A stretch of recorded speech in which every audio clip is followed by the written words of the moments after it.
Today's guest is someone who has managed to turn curiosity, accidental career moves, and a love for design into a very real profession. Peter Bishop is part owner of ZGM, one of Western Canada's biggest marketing firms, and the co-creator of the beverage brand Stickler. He started out as a bartender and part-time illustrator, talked his way into web development back in the 90s, and has been riding the wave of branding, tech, and creative chaos ever since. These days, he splits his time between building a beverage company, helping ZGM navigate the future of AI, and trying not to admit how much he actually loves this stuff. He's smart, sarcastic, endlessly curious, and one of my favorite people to talk to. Just kind of elevator pitch, what is ZGM? Yes, ZGM is kind of a full service marketing agency. It's been around for about 20 years now, based out of Calgary. We have an office in Edmonton now, and funny enough, one in Vancouver. Kind of grown through acquisition over the years, but does a bit of everything, like creative services and design, branding, campaign work. We do media buying, PR.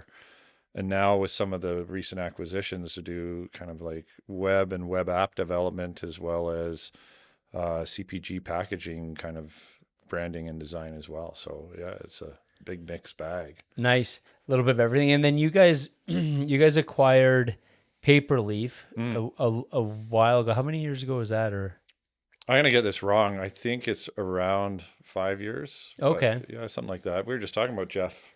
Yeah, that was kind of a small world thing, because I was having dinner with a friend a couple days ago, and she's really good friends with him, and he's enjoying life since getting out of that. So just living the dream. Yeah, hey, it's like he did everything we should have done, but I think he is currently probably biking down a mountain somewhere. Yeah, 100%. Yeah, he lives up in BC. What's that small town? Fernie? No, it's not Fernie, is it? It's between that and Invermere, I'll say. I can't remember off the top of my head. Yeah, something like that.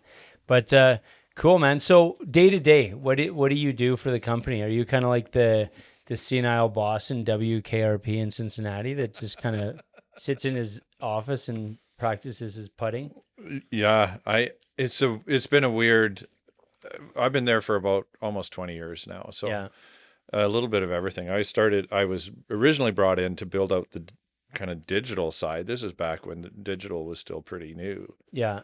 So I was helping to bring that in, and then it's just been like a magpie, just a whole bunch of things that have grabbed my attention that I've been lucky enough to just be allowed to go do, right? So like UX and UX design, which is kind of like user experience design.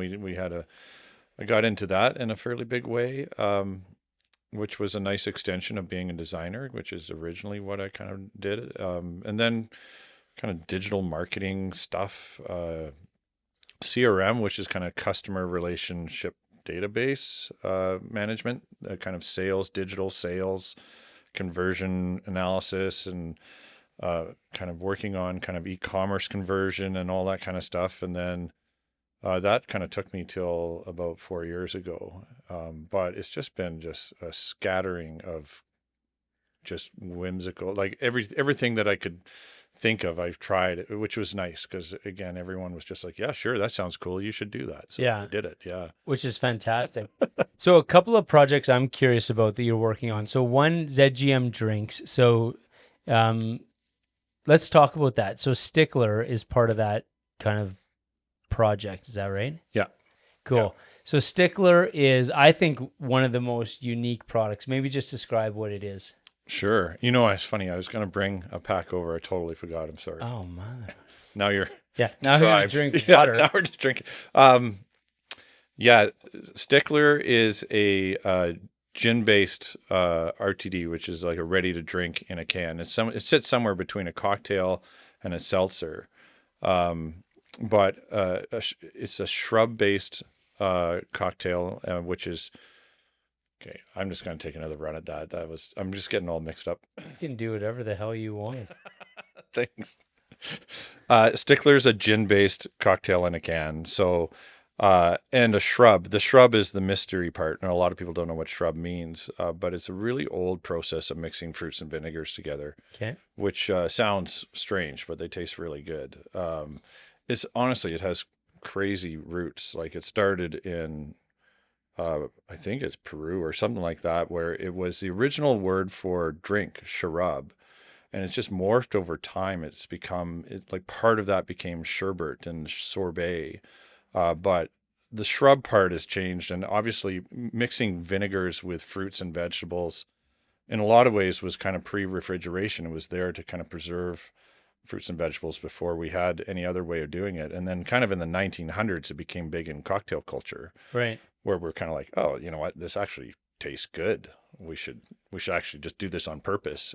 So it's since then it's been kind of like a bartender's secret weapon, Right. Like I got into it in New York, and some of the big bars, like they're kind of like speakeasies, like Please Don't Tell and Death and Company, they have like the bartenders will have homemade shrubs that they use all the time, and it's just such a different flavor, right? Yeah. So in Brooklyn, there's a bar called The Bink, and I was there with our good friend Scott Irwin, I think you know. Late at night, and the bartender was alone. There's no one else in the bar, and we were there, and it's like a good vibe. And he was training another bartender, and we're just up at the bar, and he's just giving us drinks all night. So what about this? Try this. Try this. It's like the perfect night. Nice. And I was getting happily hammered, and then at one point, he's like, "Yeah, this is the fall menu. I'm gonna do this sweet potato drink." I'm like, "That sounds disgusting. Like I gotta try it." Yeah. And I did, and I was like, this is the coolest, most unique thing I've ever tried. Like, how on earth are you getting sweet potatoes into a cocktail? And so he described this shrub process, which was crazy to me. So in this case, he took sweet potatoes and he broke it down with brown sugar until it becomes kind of like that syrup, and you strip out the rest of the pulp. And then he infused it with balsamic vinegar, and then you let that mellow for some time, and it takes all the sharpness out of the vinegar and just creates flavor. And what you're left with, the base, is incredible, right? It's just nothing like you've ever tasted before. And then he added in gin and soda water and lime juice and whatever else and made the drink. Yeah. So it was enough to get me hooked. I was like, oh, I got to build this stuff. This is awesome. And away I went. So that inspired you. Yeah. So then how do you go from that inspiration to Stickler? Right. So as an agency, we've always wanted to make our own products because we're good at making other people's products successful. But fee for service is a tough gig, right? Like we're just constantly trying to kind of make our month, and we have lumpy months because we're an agency. So we had this company come to us, and I don't want to name names but they had this drink that was wasn't doing well, and they wanted us to market it for them. So we had a look. We tried it. It was not the best drink. We didn't really think it was that great, and we're trying to explain, like, hey, marketing just puts a spotlight on stuff. It doesn't fix things. Right. It's like we've had in the past, like a mall that's like, hey, we want to be the #1 mall, so can you guys market us? And it's like, no, we can't fix you. We can just like show the world who you are. Yeah. Yeah. So we were kind of like explaining, no, but if you're willing to work with us, we want to get into the drink side. Yeah. Peter's been eager to do this, so why don't we like redevelop this drink with you, and you can produce it and we'll market it and brand it, and away we go. And they were like, yeah, sounds great. So I backfilled everything I had, and I was like, oh, this is going to be awesome. And we started to have some cool meetings and talking about how we can rejig this. And about a couple of weeks in, they were like, you know what? We changed our mind. We actually really think this is a great drink. So we don't want to change it. We just want you to market it again. And we just parted ways because honestly, it tasted like a melted Pedialyte popsicle. That's how I described that drink. So it was enough to be like, okay, shit. Like I just pulled out the parachute. Like, I don't know what else I'm doing here. So the guys are like, well, just make a new drink. How hard can it be? I'm like, yeah, perfect. It seems super easy. So immediately went to the shrub just because that was in the back of my head. We also had a ginger beer we were thinking about too, but just the logistics behind it. It was like a double ferment. It was going to be way too complicated for us newbies to pull off. Yeah. So yeah, that was the impetus. We just got started and had no idea what we were walking into. So what part of the process has been the most fun? Because there's the product kind of development, so tasting it and saying, yeah, like that's good, that's not good, and kind of watching that evolve, or even coming up with different flavor profiles and stuff like that. Then there's kind of the marketing of it. And then there's like the selling of it. So what part of that is kind of, do you enjoy the most? Yeah, I really like the branding side. I enjoy the branding stuff. Like, and swag, man. I have like a weird addiction to swag. I love stickers, t-shirts, caps. Like any moment I get to do that, I'm in heaven. But the branding I loved, even the formulation, that was new to me, but it was really cool to watch something that kind of you develop in your kitchen and then go to a lab and working with a lab and trying to see them try to replicate it. That was a cool process. Yeah. Like, I enjoyed that a lot. And just sampling and trying to get other people to taste test it and trying to tweak this recipe. That was exciting and nerve wracking, but watching people taste something that you put in so much time and effort into and just be like, do you love it? Do you hate it? Do you love it? If you hate it, don't tell me. Right. Like, and then the branding, like branding's always been fun, and every designer on the planet wants to brand a beverage. Right. Mm-hmm. So it was weird. I was on the other side of it a little bit this time, playing more clients. Right. So we have the team branding it and I get to choose, I like this over that, and I like that over this versus doing it myself, which was cool. Yeah. And gave me like great insight into how working with an agency actually is, right? Yeah. Because it's weird being on the other side and like sometimes highly frustrating, which is a great learning, right? Totally. Well, that was the one thing, like when you were saying that you wanted to develop a product, because then from, putting both hats on is you get to see what it's like to be the customer. And then you kind of like, that's a great learning curve though, for you as someone working with an agency, because you get to see firsthand, okay, here's maybe where the communication breakdown is, or here's where like my frustrations are that I don't feel like I'm being heard. So it's kind of a good way to be on the other side of the table there. Yeah, it's different. And you really see holes where you're like, oh my God, we got to fix this, right? Like, this is insane how long this is taking, or how like no one's communicating with me right now, or how I don't feel like I'm being heard, or, and I'm the one going, I need this by this date. Like, they cannot go past this. And I remember being on the other side going, man, this guy's so unreasonable. Like, who cares if it's a week late? And I'm just like, no, it has to happen. And you realize the trickle effect of if someone takes a week extra to produce, the box design, how that knock-on effect, completely fucks you at the other end of this process. And if you could only get that week back, it would have been make or break at the other end of it. Right? So, being like, forgive the expression, but stickler throughout the entire time is kind of what's needed. And I probably wasn't enough of that. Right. Yeah. Yeah.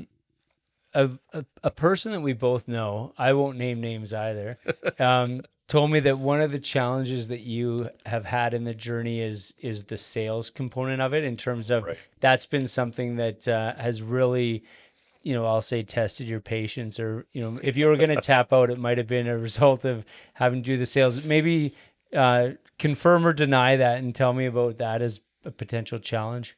Yeah, it's true. I didn't realize I was signing up for that part, right? And, I realized early that I was not a sales guy. Like, I was, when I was in my teens, I sold vacuums for a summer, and it was the most demoralizing, like, humbling experience of my life. And I was like, we'd get up in the morning. This is the vacuum side, but we'd get up in the morning at like 4 a.m. and go to this place where a whole bunch of guys in like iridescent suits would just like pump you up for this shitty day you're about to have, and just like tell you stories about how they swindled out this person and this person. And they show you all the jewelry and stuff that they've won by hitting like sales benchmarks. And then you get in a van and you're out like knocking on doors with this team of 5 people who you really don't like. And then you're just knocking on the door and just constantly getting the door slammed in your face. And you're not like, I was so unprepared for this. And just every single one was just like a punch in the chin, right? So by the end of the day, I was in tears and just like hating life, and but it was really interesting to see how that was working for me. And then I had a buddy who was like, loved it, just like loved the entire system. I brought him in. And I told him full on what this was, because when I was brought in, they didn't tell me what it was until it was too late. Right. But I told him, hey, I'm selling vacuums. Do you want to do this? He's like, yeah, sure. Sounds great. He was amazing. He broke like every sales record they had. Every door that slammed in his face made him laugh like harder, and then go to the next one, the next one. I'm just like, wow, you are wired so differently than I am, right? Yeah. And I guess you probably need that little, I don't know what it is, like it's a little thicker empathy or something like that, which probably builds, like his brother was a paramedic, Yeah. which kind of makes sense. It's like you probably need a certain lack of empathy to do some of these really tough jobs, which Yeah. I would say is sales. So I am getting back to Stickler. So when we started this, I didn't realize that I was also on the hook for like selling this through to stores. I didn't really understand the process, but basically you produce your stuff, you house it in Alberta, you stick it into Liquor Connect, which is just in St. Albert as a warehouse. Mm-hmm. And then the clock starts ticking and you got to go around to all the stores and basically beg them to sell your product and bring it in. Right. So that's what I ended up doing for a fair bit of the, probably 2 years ago now, was just sitting in a car outside a liquor store going like, how did I get here? And then walking in and being like, hey, what do you think of this? And blah, blah, blah. Yeah. And most of the time, similar to like a door slamming in your face, it was just like, no, get out. Right. So I found that like full circle, just being like, wow, I still suck at this and I still hate it as much as I used to. But there is like this little bit of skill gathering you get. Like it's like anything, if you do it long enough, you do get a little better at it. Like I'm better at it than I was, and I think that that is helpful with other things because you realize the value of sales, which is probably the reason most of my startups has failed, is because you don't really get the sales side of it. Yeah. You can produce as much as you want, it can be as good as you like, but if you don't have sales nailed, it's dead in the water. Yeah. Right? And people who are good at sales do make it look easy. Right. I think a lot of times it's underappreciated. And until, like you said, you're in that situation. And then it's just like, because I have had to do a lot of cold calling in my day. And there's some days where you just don't have it in you. You know what I mean? You're just like, well, and I think it's written all over I feel it's written all over my face, Yeah, right? totally. I'm like, you're seeing right through me. Like I'm seeing right through me. yeah. So it's funny when talking, like as you were describing, what you enjoy and what you don't enjoy. I still do visit a lot of breweries, and breweries now are more open than they used to be. Like it used to be that, they didn't really have tasting rooms and stuff, right? So to go into a brewery was kind of like you were going into a production facility more so than anything. Right. And over the years, I kind of came up with, you could get a vibe pretty soon about what a brewery was. So I kind of broke it down into, this is a sales-focused brewery, a marketing-focused brewery, or a science-focused brewery. And so sales was, they poured you a beer before you even walked in the door. They didn't know you were coming, but they're like, here, have a beer, here, try. And like, they want you trying the product, and like, they want you leaving with like a 6-pack or a 12-pack, and like they're pushing it.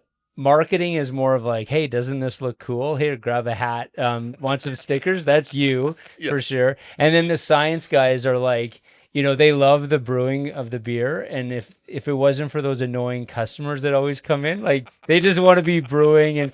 And so it's just funny to kind of see in those kind of 3 broad categories. I'm always curious, like, where everybody lands. But so you're definitely in the marketing of it. Like you're, focused on, what the can looks like, what the branding looks like. But having said that, I think where most people are in today's world, they realize that you need to match the liquid with what that looks like, right? So I found that out, and it was something that was hammered in pretty early. It's just they call it the third sale. So initially, someone will grab your can just because it looks nice, right? Mm-hmm. So that's kind of the first. The first sale is the liquor store will buy it from Liquor Connect, and just because it looks good, and they'll stick it on their shelf and take a flyer on it. Maybe because I was in there begging them to do that, right? Right. So they saw the desperation in your face. Like, someone needs to throw this guy a bone. It's just a pity purchase. And so that's the first sale. Then someone will just pick it up and try it. So they have to reorder it. That's the second sale. And now if that person likes what's in it and comes back and gets a second can or a second purchase, then that's essentially the third, because the store will have to reorder again. So it was kind of that 3 order was kind of that KPI that we were after. Yeah. But it makes sense. It's just like marketing's only there for that first touch, right? Yeah. You just want people to pick it out of a shelf. And you look at the coolers these days, they're all beautiful. Yeah. There's not a lot of crap out there. So it's a tough to make your can stand out. Yeah, absolutely. With yours being unique, because there is, like you said, you have vinegar in yours, correct? Yeah. So do you find, because I know you do a lot of like personal tastings and stuff like that, do you find that's helpful to get in front of the, end customer to kind of explain what the product's all about? Yeah, I trying to, it helps with context. Like if you give everyone the story, it's usually a no-brainer. Everyone loves it. We're trying to make sure that also doesn't need to happen. So if you just happen to grab it and taste it, um, you also love it. There is this, we strike this balance is tough because there, you do get this tiny bit of vinegar on the nose. So there's the odd chance that someone thinks it's spoiled or something like that. Or just not unexpected. And so then there's a chance that it doesn't go over well. But once you actually drink it and put it in your mouth, it's the smell doesn't matter. It's like a kombucha, right? Yeah. So yeah, it's one of those things where it's probably not mass appeal. Like, I think there's sometimes, moments where it just helps to be kind of giving everyone a little bit of background, but Yeah. I don't know. Like again, some flavors, like we have a pineapple jalapeno where it's almost invisible. I can tell when the vinegar's not there, but you can't really tell that it is there. Right. And Yeah. so that one's probably more of if we're going to just throw one brand out there and we want everyone to just go for it and we're not going to be around to explain anything, then that's probably the one, right? Do you ever get, like when you're coming up with, like flavor profiles, I guess, have you ever had ones that you're like, yeah, this one's gonna crush it, and then it doesn't, or any surprises in that way? Yeah, there was, well, there's one I was trying to develop, which is a pear ginger flavor, which I thought was going to be so good. Yeah. I built it at home and it was good, and we just couldn't reproduce it with the lab, and I don't know what it was. It just didn't work, and I didn't like it. So it's not like anyone else didn't even get a chance to not like it, but it was not good. And we did try same thing with a lemon lime. And because we're using all real juice, we're not using any artificial flavors or even natural flavors, right? So we're just using real lemons and real limes. And we built this thing and it's just, I don't know what, it just became kind of almost muddy, right? Like the flavors didn't pop out and it just felt like and the reason we were doing that is because everyone was telling us, oh, you got to do a lime flavor because that's like, the vanilla ice cream. You got to do that. And then you do your other flavors. And I find that it's, there's a lot of advice when you were getting into this industry from people who had kind of been there and done that. And it's really hard to know when to bucket and when not to. But I found that with flavor anyways, it was helpful when I just went with my gut and versus trying to latch onto trends or, get people to tell you what, has been tried and true in this case, because it's such a unique style of drink that, some of those safer flavors just don't work as well. Yeah. Yeah. Yeah. So has anything translated? Like this has been a project where I'm sure you've learned a lot. Do you find when you do projects like this that some of your learning or something that, like, let's say with the sales, for example, getting more comfortable with that, does that translate into other projects you're doing in terms of, when you kind of overcome these challenges, it makes you more confident in other areas of what you do? I think so. Right. Like, again, like sales after, you just get better at it. It's kind of like working in PowerPoint. It's like, no one wants to be good at it, but the more you work on it, the better you get at it. Right. So Yeah. I definitely have a way bigger appreciation for the sales cycle and that discipline that's needed. So even now, as I'm like moving into more AI work and um, finding like, okay, if we're going to be selling new services, we need to be creating leads and we need to be converting them. And it's like, we need a sales discipline and a rigor around how we're going to actually capture this stuff. Whereas before I might've been just more about, hey, we'll build it and everyone will think it's so cool. They'll just magically appear. Right. Yeah. Yeah. That's what you want it to happen. So then you don't have to do the sales. Yeah, exactly. So ZGM Drinks implies that there's maybe an idea for more product lines and stuff like that. Is what's the vision for this? Yeah, that's exactly it. We are hoping that if Stickler's successful, that it allows us to free up some money to like either bring on other brands or develop new brands. There's so many good there's so many good brands in the city right now that are struggling. Just similar situations, just very small groups, and the amount of cash required or just the amount of connections that you need to actually make these things successful is surprising, right? So it's one of those things, even as the more successful you get, the more cash you need and all that kind of stuff. And everyone's struggling with sales just because it's tough to find the right group, and you got to decide, do you get a rep? Do you try to do it yourself? And how do you evaluate all this stuff? And like, honestly, don't know how anyone does it without having a team behind them. Yeah. So I think the hope is that we can maybe either bring in some brands or go, try that ginger beer and see, now that we know what we're doing, Yeah. right? Maybe simplify the process a bit. Yeah. But that's definitely the hope, is to have a few more brands under it. Nice. And then are you going to continue to do it kind of by gut, or are you guys looking at trends and seeing what's out there? What is the trend in kind of like the RTD world, or would you go beer, or would you go, somewhere totally different?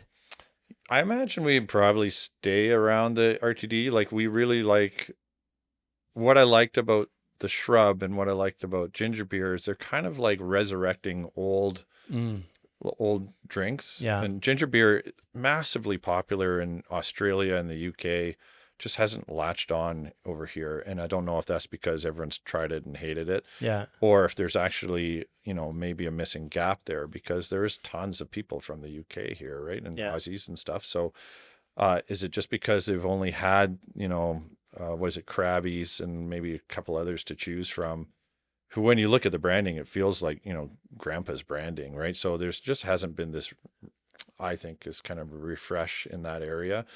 So I kind of like that idea of kind of bringing in kind of the old back into the new, but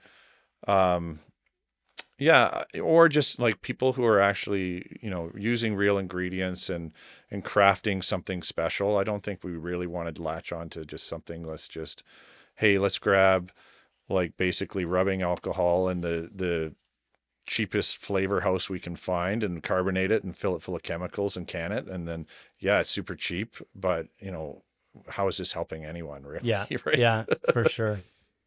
All right, let's talk AI.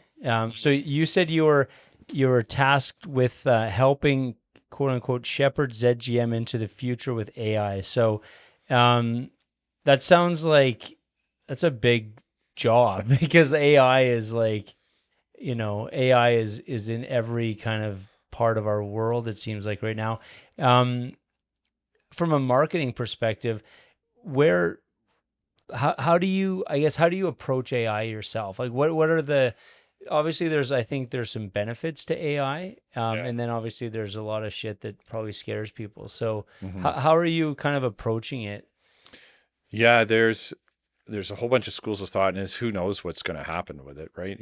Everyone can say, hey, it's just a tool and it's not going to take my job. Well, it might not be a tool and it might take your job. Who knows, right? But at the moment, I think we all want to believe that this is in our control, right? And I say that because, ChatGPT 5 and some of these other models that just came out are PhD, like top of human intelligence. So we're on the verge of the next level. Whenever that 6 comes out, is going to be beyond human intelligence. And we don't know how to comprehend that. Like, we don't know what that means. Yeah. So, because we're obviously not smart enough to figure that out. So once it gets there, and once models start training models, then that's where I think that slippery slope happens. But at the moment, I think where we like to, at ZGM, where we like to kind of put this is, you take any role, like an account manager is a good example, and there's a whole bunch of tasks that you do throughout the day. Some of it's stuff like, building relationships and working with the creative team and trying to create good concepts. And other parts are like writing emails and summarizing emails and doing project management and,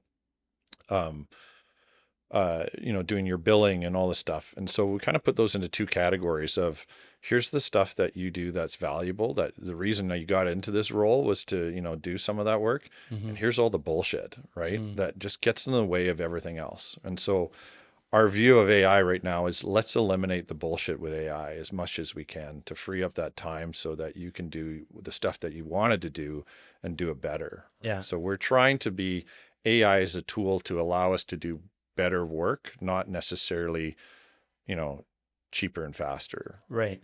And there's obviously a byproduct. Everyone will be speeding up no matter what, right? Because it is like, this is like the difference to me. It's the difference of using a computer or not back in the day, right? Like, this is going to be the new version of the worker that you're leveraging AI is going to make the person who doesn't feel like a dinosaur.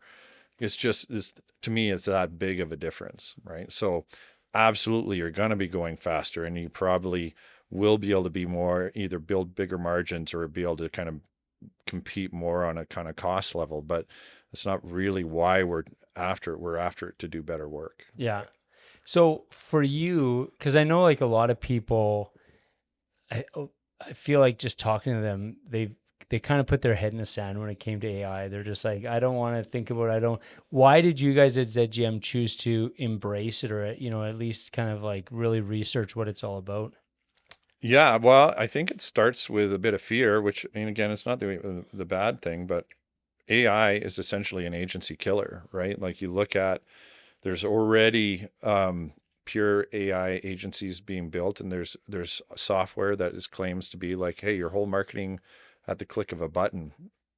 So it's can be seen as a threat to our whole industry, and there's a chance that that's what happens, right? 2 years from now, 5 years from now, maybe you don't need marketing agencies. But in the meantime, I think I've always been a fan of, like, build the thing you're afraid of, right? So if you're worried about this stuff, then get into it and uncover whether it's actually something you should be scared of, or if there's really no meat to the bone, right? And if it's something that you really are scared of, well, then now you're building it, right? So you have a chance to be a part of that group anyways. Yeah. But, as you get into it more and more, I think we're starting to find areas that we add value still, and other areas that are probably going to change, right? Like, there's this whole notion of taste, which is, I think, a really neat concept, where it's like AI will give you everything and it'll be willing to run with anything it gives you, right? It's like, here's a whole bunch of stuff. It reminds me of just a toddler in some ways. Here's a whole bunch of stuff. I'll run. Like, what do you want to run with? Do you want me to make a PowerPoint out of this? Do you want me to do that? And it's like, hey, just wait a sec. These are bad. That one's got some potential. This is maybe good. Like, you need that. It's like kind of like, it's just taste, right? Mm-hmm. It's the same reason like a coach can look at a tennis player and be like, you've got your swings wrong. I don't really know how to describe it, but it's just like there's this thing that we have in us. It was like, this doesn't look good. This doesn't feel good. This isn't right. And I think that whatever that is still something that's uniquely us, right? So. And do you see AI evolving into having that? Because I know what you mean, but is that something that is teachable, or is that ingrained? Yeah, I don't know. Honestly, like, there's this experiment, because I get asked this all the time. It's like, wow, it's never going to take over creativity, right? I'm like, okay, but look at this. Like, okay, there was an experiment where they brought all these creative directors to a location. They brought them in from the airport, and they kind of purposely drove them through this path to get to this place. And along that path they had planted different things, like, a sign to the zoo, and there was some other billboards and bits and bobs. And then at the end of it, they gave everyone a brief, and these guys went to different rooms and came up with their kind of campaign. And then they came back and presented it, and they all came up with pretty much the same campaign. Mm-hmm. It's because of all the inputs that they had been kind of subliminally subjected to on the way in was kind of turning in their head, and that's what they spit out. And so you kind of think of, like, is creative just a compilation of the things that you've experienced in your lifetime, like movies you've seen and books you've read and interactions you've had with people and memories and this and that? And if that's the case, then what if you've read every book on the planet and watched every movie on the planet and the millions and millions of blog posts and websites, and you consumed all of that? Technically, could you come up with better creative than the person who's only had 50 years of, like, however many books you can read in that moment, right? Yeah. What actually is creative? Is it like the suffering that person went through, and maybe the pain, and then maybe that breeds some stuff? I don't know. Like, honestly, I don't know. But what I'm seeing coming out of AI right now, I'm like, oh, some of this is pretty damn good, right? Like, yeah. And it's because we've talked about AI a few times, and you've encouraged me to use it in terms of almost as a starting point, right? Just be like, if you're having troubles with, coming up with something, like just punch some stuff in and just kind of see what it comes up with, and it might just jog your memory. Is that what most people are using it for these days? Yeah, I think so. I think most people's experience is like through an LLM, which would be like a ChatGPT or Claude or Gemini. And a lot of people are just kind of like, it's kind of like they jump in and jump out, right? So they'll be like, here's a question. Oh, that answer sucks. Okay, well, whatever. And Yeah. then they're gone. I think where you start to see value is, call it garbage in, garbage out. Like learning how to properly prompt is actually still a thing. Like understanding how to ask these questions in a manner that you're going to get the best output, but then also iterating afterwards. Like you're rarely going to get the right answer right off the bat, but working with an LLM works really, really well. Like one of the tried and true trick right now, which I think is really good, is asking your whatever it is, Claude or whatnot, to interview you about a question you've got. So you'd be like, okay, I want to apply for this grant. Here's a little bit about me. Interview me one question at a time and give me the answer, or get me to answer all the questions you need in order to answer this question properly. So before you're just getting it to like just barf out an answer, it's like make sure that you are armed with the stuff that I probably don't know that you need, so that you can properly answer this question. And that's working really, really well, right? So, cool. There's lots of that kind of stuff, and it gets more complex after that. But I think that those are some good, like as you start using it more and more, it's just rewiring your brain to be like, oh, could AI help me with this? Like, could AI help me with that? There's so many people, like there's this story about this, the whole team's doing AI training, and the creative director jumps in. It's like, sorry, I can't be in this meeting right now. I have to plan my daughter's like a birthday party, and it's princess themed. I got too many things to do. I can't do this. It's like, yeah, this is the exact moment where you could actually get ChatGPT or whatever it was to plan that party for you, like in seconds. Yeah. Right? But that connection hasn't been there, right? It's because like you and I are probably pre-programmed that we have to unprogram a lot of stuff to actually use this thing properly. Right. Because we're already like, oh, this doesn't work like that. Yeah. Right. Well, and I feel like I'm guilty of using it as almost basically like a Google search. Like, you know what I mean? Yeah. And actually I did use it as a Google search the other day, and it sucked. Like it was just like, I would have been better off just using my Apple map thing because I was looking for restaurants in a certain area. Right. And I was just like, yeah, this is terrible. But so you also do a podcast, an AI podcast. It's called Artificial Breakdown. Is that right? Right. Yeah. So what do you guys chat about on that? What are kind of some of the themes that you've, like, I'm curious if you walk away from your podcast happy, or if you walk away going, oh shit, like I didn't realize that was about to happen. Well, I think we're purposely trying to keep it upbeat. Okay. So that our theme is kind of taking the fear out of AI. Mm-hmm. Because I think there's tons of fear around it. Everyone's worried, right? About, is it going to take my job? Is it going to make me redundant? What's going to happen? And it's weird because I equate it to like the Industrial Revolution. It's very similar, I think, where it's like, before you had one guy who would make shoes, right? And he could make a pair of shoes a week, Mm-hmm. and they would be awesome looking shoes, right? Yeah. And then they became assembly lines, and now they can make 100 shoes a week, and that guy lost his job, and they created a whole bunch of new jobs on the factory line.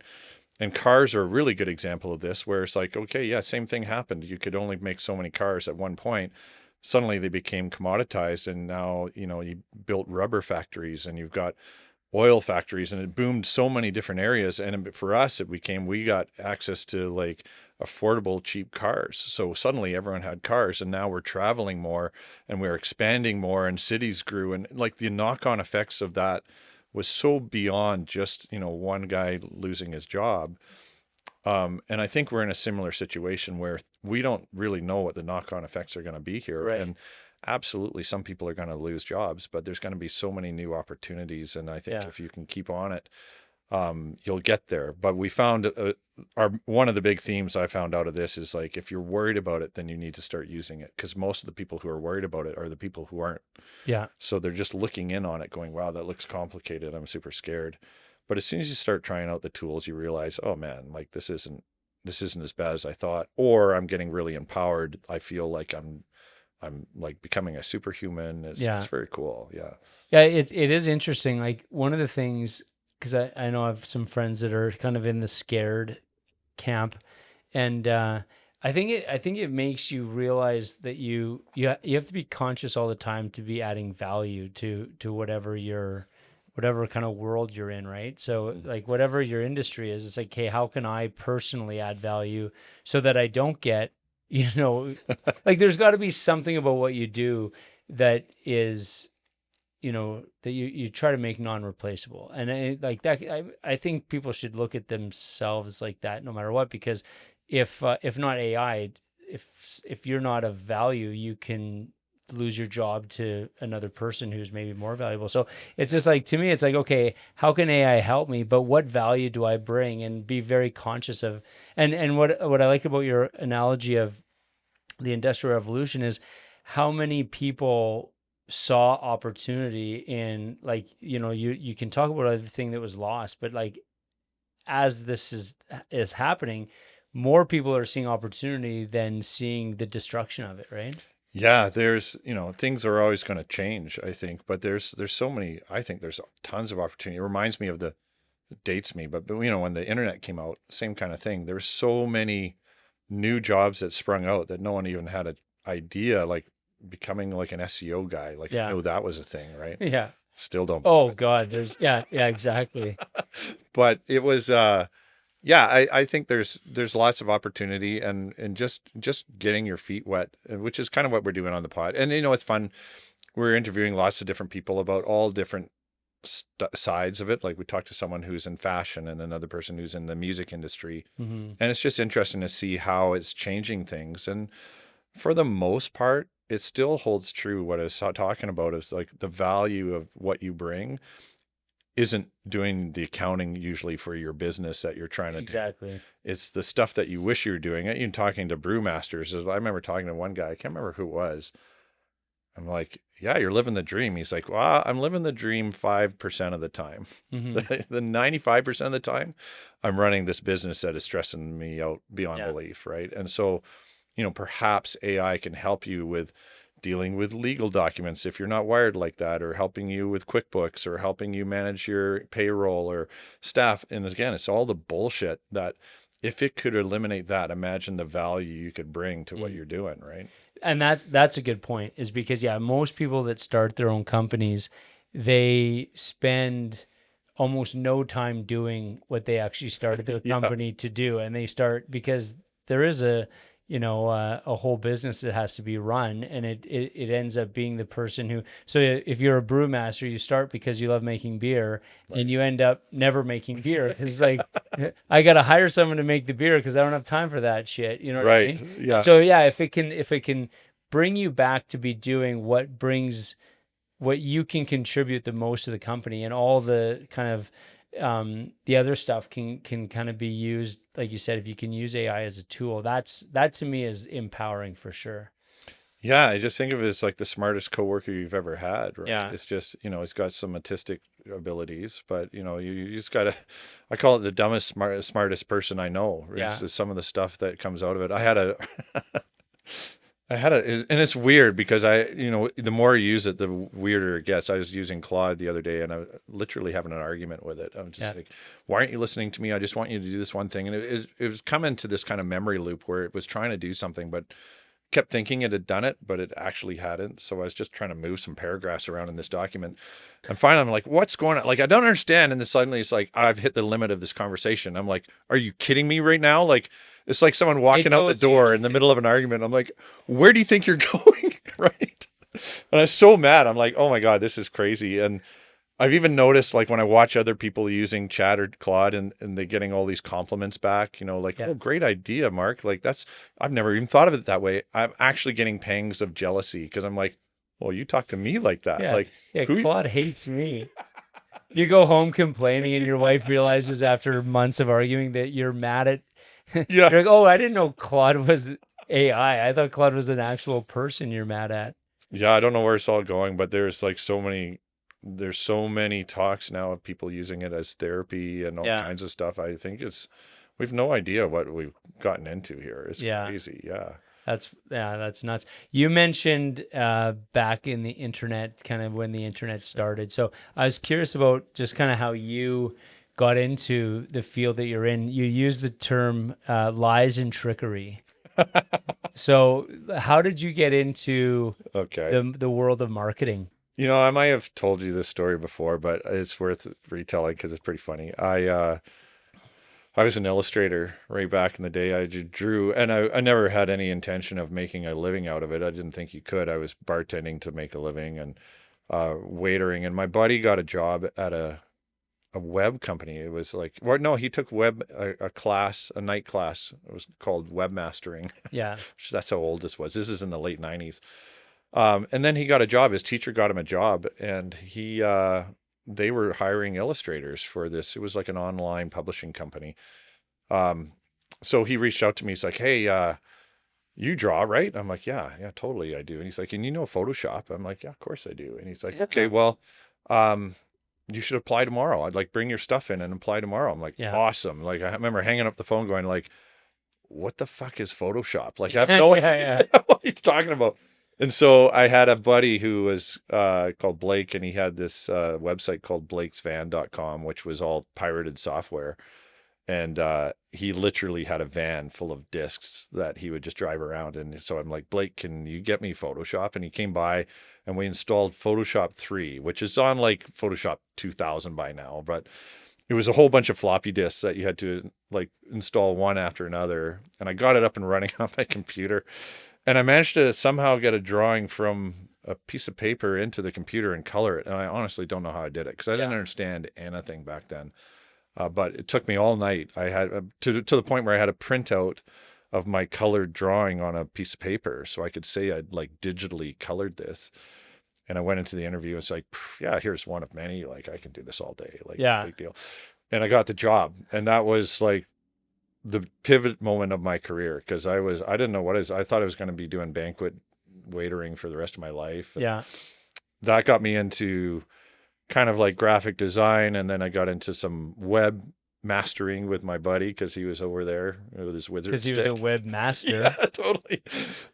And just kind of went from there. So it was, it's a lot of luck and, like I said, some scheming. Yeah. Yeah. So what was it about this industry like that attracted you? Because I mean, you could have, tried that out and been like, "Yeah, no, I make more money bartending," which you probably did. So Yeah, I don't know if it was the same for everybody. I was so like computers were relatively new. My dad would bring home this Apple IIe. God, I'm dating myself. He'd bring home this, it was like before the Macintosh, it was an Apple IIe. He'd bring it home on the summers. It was the first time I'd ever seen a computer, and I couldn't believe it. Like I thought it was the coolest thing on the planet. So the thought of like working on a computer for a living, like stuck with me to the point where I was like, and I came from waitering where it's like time to lean, time to clean, right? Like there was no rest. And I remember my first week at this job, like it was this company called Osnu Media, and I'd come from bartending. So I was in there and I'm working as hard as I fucking can. Like I'm just like heads down, cramming through everything I could because I didn't want to lose this job because it was like a dream come true. And there's this art director who had also just got hired, lying on the couch reading communication arts magazines. I'm like, "Oh my God, someone's going to come in here and see this." And she is dead meat. Oh my God. And I'm just working my heart. Of course, she didn't get in trouble at all. It's just the kind of, I couldn't believe I was getting paid to do this job. Yeah. And I would have done it for free. Yeah. Like it was like I'd died and gone to heaven. Yeah. So then how has your philosophy evolved in terms of like I guess good design, in terms of like because you learned on the fly. Yeah. And so how did, what did, when your first couple of projects, if you can think of like what you were turning out and, how quickly did that kind of evolve? And I guess what would you say your philosophy in terms of design is today? Yeah, it's funny. I look back at this early stuff I did with just shame. Like there's so much stuff that I should never have been allowed to do on company dimes, right? Like there was that same company, I did the website, I would design the website. And for some reason, I thought it would be super cool if the nav was the series of chains, like linked chains with like words being dragged up them, like super goth. Nothing to do with the company or its brand. Like it's an educational brand for children. And I've got this like gothic chain navigation that I decided to build for just because I thought it was cool, right? So I had no business designing anything back then, but I was always hanging around designers. Like I dated a lot of them, some of them, Yeah. in case Jill hears this. Yeah. Jill's a designer, right? So I've always been kind of learning by osmosis, and I think eventually just kind of rubbed off at me. But like constantly being surrounded by good design, you kind of, I think it just eventually becomes part of your psyche, right? So Yeah. I think I've always had a good idea around spacing and friction and tension, which is a big part of it, where it's like I can look at something and be like, that just doesn't feel right. There's too much tension in that design, or I need to let it go or whatnot. And eventually I think it becomes just baked into your psyche is to Yeah. some degree, right? Whereas I think, and I just got to practice over and over and over and over and over. So eventually, you put in enough hours and you're surrounded by enough stuff. I think you eventually become an okay designer. Yeah. But I didn't have the luxury of any schooling behind it really. And, so I, again, like just kind of lucked out with that stuff. But after 20 years, now it just becomes second nature where it's very easy to be like, this is good. That's not set taste kind of thing. Right. Yeah. Yeah. So have you ever had in your career, because it just seems to me that there's been this constant, there has been a constant evolution of technology. Was there ever a spot in your career where I'll just call it like a safe space where you just like were in your niche and you weren't all like having to learn the next thing? Or has this been a career of just like, okay, next thing, next thing, next thing? Yeah, it's been the latter. There's no rest, and I think digital design has always been like that, where the comfort is in the chaos. Whereas I'd say more print design had the luxury of having that spot where, you know, there's been two tools you really needed to know as print design, and they've lasted for a very long time, and you didn't have to constantly adapt. But on digital design it was chaos. You'd find a tool and you'd master it, and then the next couple months later be like, oh no, you got to throw out all of that and start again because everyone's over here now, right? Yeah. Photoshop is probably one of the few that have kind of lasted, but in the last 4 years I probably used it about 4 times, right? Yeah. It's just changed that much, but for decades it was one of the go-to tools. Yeah. You have a quote that said, if you're passionate about something, go chase it. I'm always curious because what I'm always trying to do is like, I guess I'm trying to figure out what projects I'm passionate about and want to chase versus kind of that shiny object syndrome that of like, it's just like, oh yeah, that looks cool or that looks like fun. So how do you filter? Yeah. So that you know what isn't, what you're passionate about versus what maybe just is like. Yeah, I don't know if I do a good job of this. Honestly, I chase a lot of stuff and I love starting stuff, right? It's definitely a sweet spot for me, maybe not for everyone else. Yeah. Right? But I think you just know, right? It's that whole like AI for me is the culmination of a lot of different things that I've done. So it just feels right because it seems like I think I'm suited for it because I like, first of all, I like shortcutting process. So that's always been a thing, right? And finding kind of path of least resistance, but also adopting technology, which is part of it. And, there's the creative side that's going to suffer a little bit, but at the same time, I think it comes back after a little while, right? Yeah. So yeah, I honestly don't know. It's just like, I just feel like for me, change has always been good. It's like, keep following whatever it is that's trying to driving you. Otherwise, you just feel like you're stagnating a little bit, right? But you're right. You got to worry a little bit about, are you just shiny object all the time, which I'm 100% guilty of. Right? Me too.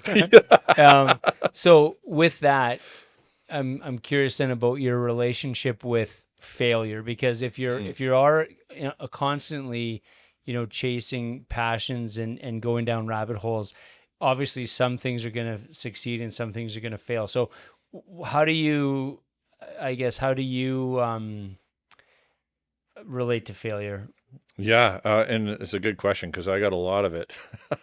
I've failed, I think, many startups now, and I'm hoping that like with each one, you're learning a little bit more, right? Mm-hmm. Because I'm I'm finding that as long as you're listening to yourself and being honest with yourself with each one, right? Because you don't want to, I think the worst thing you can do is keep failing for the same reasons, Mm-hmm. right? So if you can learn a little bit and try and apply it to the next one, or maybe it helps you decide whether or not you take the next one. Right. For instance, sales, right? Like that's my biggest learning. I'm not saying Stickler's failed. It's still going, which is great. But I'm learning that how important sales was. Before that, learning how hard to manage a two-sided market, right? You learned that kind of the hard way, or Mm-hmm. how important your other stakeholders are and how important partnerships are. You kind of, hopefully you learn enough that eventually you find the right thing. It's like dating. You're trying to gradually find what makes the perfect partner. Yeah. As long as you're going in and listening and keeping your eyes open, I think it's fine. So when you actually, a person that I know, I think was chatting with you a little while ago about potentially getting a job with you. So I was curious if when you're because you're in that space now where people, what you're either hiring people or you're having to collaborate with people. What to you is the most important soft skill that someone should have? This is good timing because I'm just thinking about this. Especially now, I think more than ever is communication skills. And it sounds such a yeah, of course, everyone can communicate, but I don't know if that's true. Yeah. I think clear communication is such a lost art. And I'm noticing it more and more with emails that just drive me crazy where I'm like, I've asked you three things and you come back and you just answer one of them. Mm-hmm. It makes me want to kick my computer over. It's the most frustrating thing ever. So now I got to ask on the second email to reiterate the first one. Okay, yeah, that's great. Can you like read the first email again? And those other two questions, can you also answer those? Or can you answer this in a way that's clear and less vague? Like it's going to help you with AI 100% because, it's not going to understand just like I don't. But it feels like we've lost this art of clear communication where either we're bloating stuff or we're just not listening properly and we're just like hearing what we want to hear. But I don't know, just lately I'm just finding like, oh, this is not going well across the board, right? Where we're just not listening to each other and we're not communicating properly. So, yeah. Why do you think that is? Do you think it is like I'm wondering if it's a lack of just personal interaction, like face-to-face interaction? Yeah, maybe. We're so scattered as people now. Mm-hmm. It's funny, is like you think of the internet coming in as a way to connect the world, and it did in so many ways, and it also disconnected everybody so many ways too. Like social media, to me, is like the worst thing to happen to the world. But I think we're so used to like bite-sized everything, like getting information in pieces from random areas all the time, and then also disseminating it and just random like little texts and emojis and half thoughts and everything. I think again that's just happening more and more and more, where we're having a hard time properly explaining things or putting things in proper sentences. Yeah. And it's just becoming harder and harder and more like disconnected as we kind of move along, right? Yeah. So one thing I do, just to make sure I answer someone's questions in an email, I literally cut and paste their questions and I put it in the response, and then I put under every question, I put my answer in, like, I'll put it either in red or in bold or something so that I make sure that I answer. Because I agree with you, there's nothing more annoying than this email string that's like, okay, this could be very concise if we allow it to be. Like, it does not need to be a 3-day conversation. yeah, I find it's like if you're going to have someone write a response, which again now is quite a bit of effort, it's like at least read what that person's saying. Yeah. Right. Yeah. There's this great cartoon on AI right now, which is funny. It's sort of related, which is like one in the first panel, this guy's like, I'm so glad I can get AI to like take my bullet points and convert it into a long email. And then on the other end, this guy's like getting the email. It's like, I'm so glad I can take this long email and get AI to convert it into bullet points. Yeah. Right. But I think we're in this weird state of communication right now where it's like, what are we doing with each other? Right. Yeah. Like, we got like content coming out of our ass, but no one's reading it. Right. Yeah. And it's like, what is this for? Yeah. 100%. Like most of you probably get my ABF updates. What I've learned over time is people don't read paragraphs. So put things in bullet point. Like if I want, like, cause I know, from my updates when we're doing festivals, I can tell when a large group of people have read or have not read.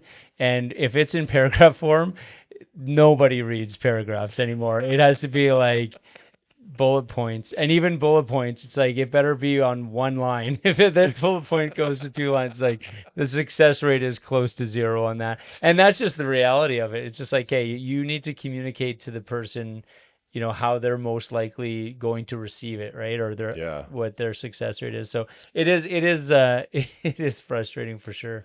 Well, there's like the lost art of listening. I remember, what is that book? It's funny. It's an old book. I think it's the 7 Habits of Highly Effective People. Yeah. Which has some like pretty big religious undertones in it too. But there was a section on it that was all about listening. And that's probably one of the biggest things I read that stuck with me the longest was like just active listening, and how hard it is as humans to actually listen to someone and not sit there trying to think of what you're going to say next and not try and think of something else. And, I have a friend that is hard work, right? But, you're just sitting there and trying to be present is like something that's just such a big skill to get. And I'm still trying to figure it out. Like, it's tough.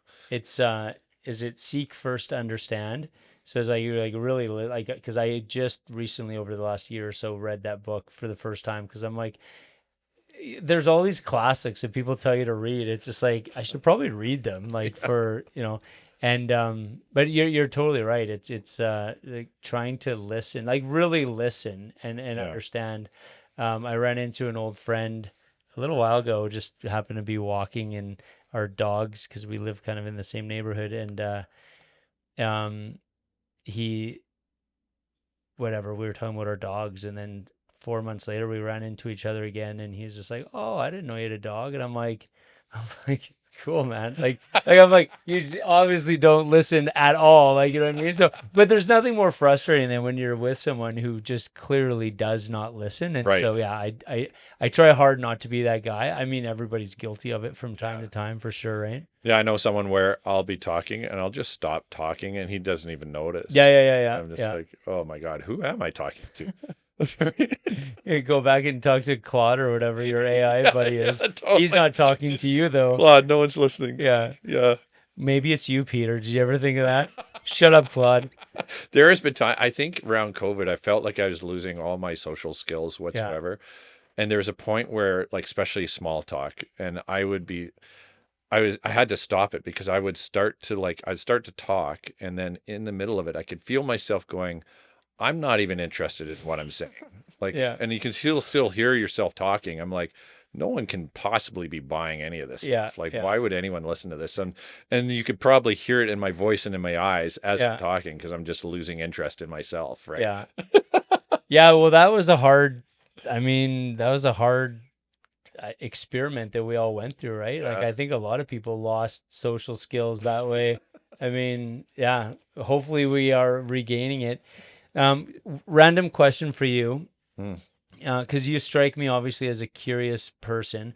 When for you, there's 2 questions here. One would be, when would you ever find, when will you know that it's time to kind of retire, or that you're not adding the value to your company that you are now? Yeah, that's I don't know. Hopefully never. I feel like you can. Over the years, I've noticed a couple things. Like, as I get older, I can't pull the all-nighters I used to. Like, whereas I would just go home and work because I loved it so much. I'd work all night. Right. Now I can't. I go home and I'm done. Right. Done. So you can feel like things are slowing down a little bit, at least, or some of it is anyways. I find too, like as long as you're doing something relevant, that's why I like AI for a number of reasons. It does keep me relevant, right? It's very topical and it feels like something I can do. If it weren't for that, if I was still sitting there and like doing web development, I would definitely feel like I'm not adding a whole ton to this and that other people should be taking over and learning and getting to manage a different area. Because what am I doing? Like I've built hundreds of sites with a team. Like I'm not adding anything at this point. I'm just like doing the same thing over and over and over. Mhm. So as long as I feel like I'm adding something new, I'm super excited about it. But yeah, I don't know. I honestly, I don't know with this kind of world. It's not like being at the bank for 40 years. I feel like there's probably some version of this that I'll keep doing forever, just maybe a little less amounts during the day. Yeah, yeah, Hopefully, or maybe doing a bit more for the fun of it. Like there's lots of stuff I like doing that's not super profitable. yeah.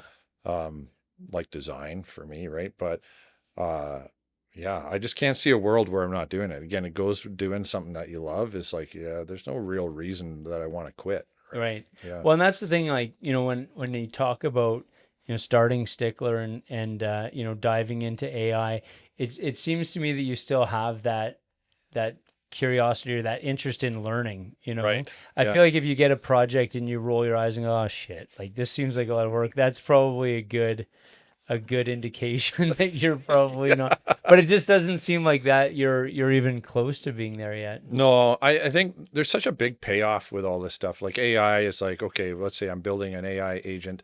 There's a massive payoff when you see that thing running and doing the thing you're trying to get it to build. It's like a developer would have when their program actually runs without bugs and stuff. There's a payoff. And with design, it was like seeing a site come live, or in Stickler's version, having like stickers and t-shirts with your logo on it, or seeing your can on a shelf. They're all massive payoffs. So I Yeah. think as long as you have that, I think it's really good. Like I couldn't be an accountant. I just don't know what the payoff would be other than, a successful year end or something like that, which would Yeah. be like, I don't think that would do it for me. Oh, I watch my bookkeeper. She's like, when she balances something, like I'll just give her like my receipts and like, and she gets legitimately excited. I'm like, I thank God there's people like that in this world, because it gives me like my chest tightens when I think about having to do Oh, shit like that. me too. Yeah, finance is another, like sales, finance, those are not strengths of mine. Yeah. 100%. Yeah. I think figuring out what you're not good at is also just as important with these failures, right? Like, Totally.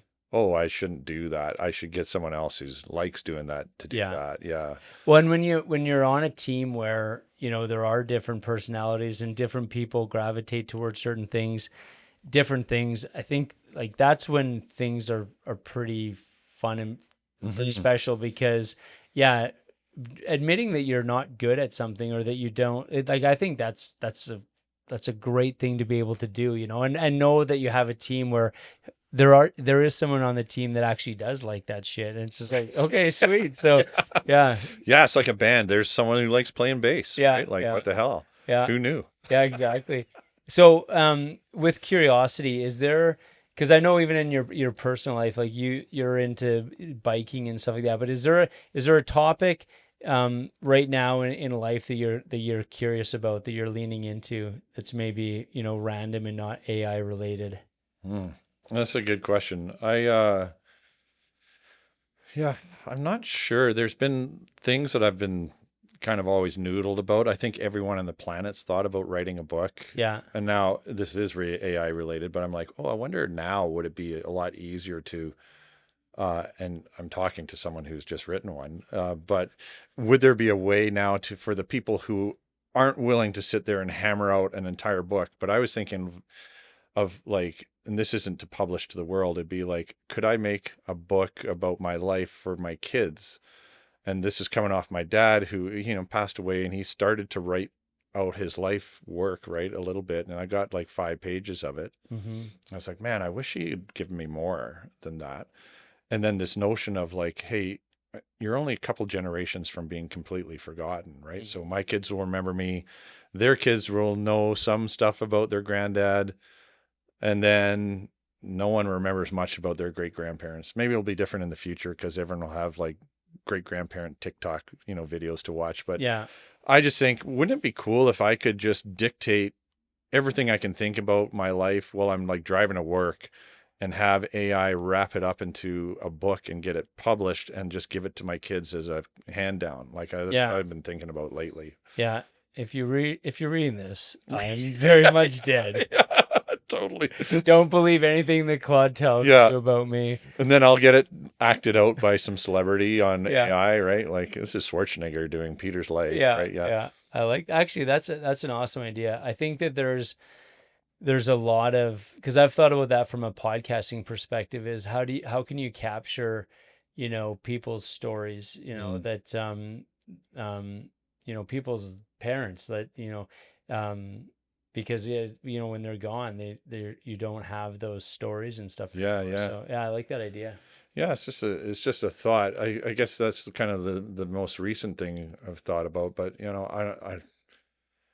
they come up all the time. It's just like, what could I do this? Could I do that? I don't know. Like I've been thinking about getting back into boxing again. I don't know why, but I just feel like I enjoyed it so much. Yeah. But I'm also getting a little too old to get my bell rung like the way I did last time. So I don't know. I don't know where things are going to go next, but I'm, like I said, I think it's good to be curious about stuff, and it's very easy to let this stuff intimidate you and just be like, I can't do that. But I'm noticing even with AI now, it's just like it can kind of show you the path to anything. Like if you decided, okay, tomorrow I want to be, a mechanic for airplanes or something like that, it would basically show you the way. Right? Yeah. And it was similar with Stickler, where it's like there's zero experience in beverages, but you can find out exactly the steps you need in order to get there. Yeah. So it's just, I think there's a huge advantage now if you want to try something new.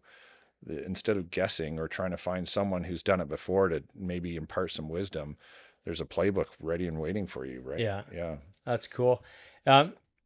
Honestly, that's probably one of the main reasons I really enjoy hanging out with you, because there's always like there's nothing seems intimidating to you. You have a very like I was trying to figure out how to say this without with it sounding like a compliment, because it's intended as a compliment, but there's a lot of people in the marketing world who are very like you're a lot I'll say chiller than a lot of people in the industry. Like you just have this like slower cadence, I think is how I was wanting to say it. Like thanks. Yeah. No, but it's but there's this underlying curiosity.